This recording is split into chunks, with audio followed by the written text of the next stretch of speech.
வச்சிருச்சு இந்த இல்லையா குடும்பத்துக்குள்ளார கொண்டு வந்ததே அத்தனை வேலையை எழுந்தாச்சு. யாரை நம்புறதுனே தெரியாம நிக்கிறேன். கட்டி எத்தனையோ கட்டு போட்டாச்சு. குடும்பத்தை பிரிச்சு வீட்டை பிரிச்சு கொடுத்தாச்சு. உன் தொழிலுக்கு எத்தனையுமே கட்டு போட்டாச்சு. இந்த இல்லையா பிள்ளைங்க இப்ப தடுமாறி நிக்கிறது அந்த இடத்துல. யாருக்குன்னு அதாவது அதோட போக்குல போனுச்சு. உன் போக்குல யாரும் போக கிடையாது. அதனோட போக்குல போய் அதுவே அந்த இடத்துல எல்லா துன்பத்தையும் தலையில வச்சுட்டு புரியுதா இல்லையா? இதுக்கு நிலை வருமா? நான் செஞ்சதுக்கு என் தெய்வத்தை உள்ள கொண்டு வந்தியான்னு நீ இந்த இடத்துல வந்து கேட்டு நிக்கிற. உன் இடத்துக்கு நான் கொண்டு வந்துட்டேன். சரியா? பிள்ளைகளுக்கு உன்னோட பிரச்சனையும் அந்த இடத்துல தீர்த்து தடுமாறி போறதையும் அந்த இடத்துல நான் கொண்டு வச்சிருக்கேன். தடுமாறி போறதுக்கு உண்டான வழி வந்துச்சு. 3வது மனுஷனால தடுமாறி போறதுக்கு உண்டானது உன் வீட்டுக்கு வந்ததோட முடிஞ்சு.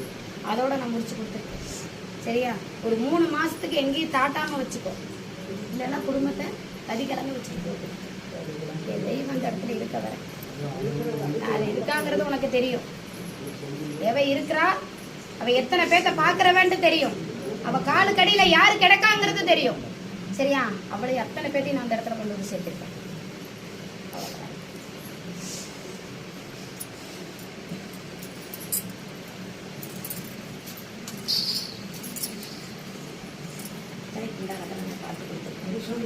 ஆனா நிம்மதிக்கு வாரிசுக்கு உண்டானது வழி சரியா? கூட்டிட்டு போகணும், இடத்துக்கு கூட்டிட்டு போகணும். உங்களோட தகப்பனாலே காப்பாற்றி உங்களுக்கு இந்த இடத்துக்கு வந்ததுக்கு அப்புறம் தான் புது புது யோசனையெல்லாம் அந்த இடத்துக்கு எப்படி கொடுக்கணுங்கிறது. என் பிள்ளைங்களை அந்த இடத்துல எப்படியெல்லாம் வாழ வைக்கணும்னு நான் நினைக்கிறேனோ அப்படியெல்லாம் நான் வாழ வச்சுட்டு இருக்கேன். யாரோட சொல்லோ யாரோட பேச்சுக்கோ போய் நிற்காம உன் குடும்பத்தை நீ கொண்டு வந்தியா நல்லபடியாக எல்லாத்துக்கும் உனக்கு நான் உண்டானதையும் கொடுத்துக்கிறேன். பிடிச்சிக்கோ. இது இன்னைக்கு ராத்திரி நீ பிடிச்சிக்கோ. உனக்கு நான் அரசனை கொண்டு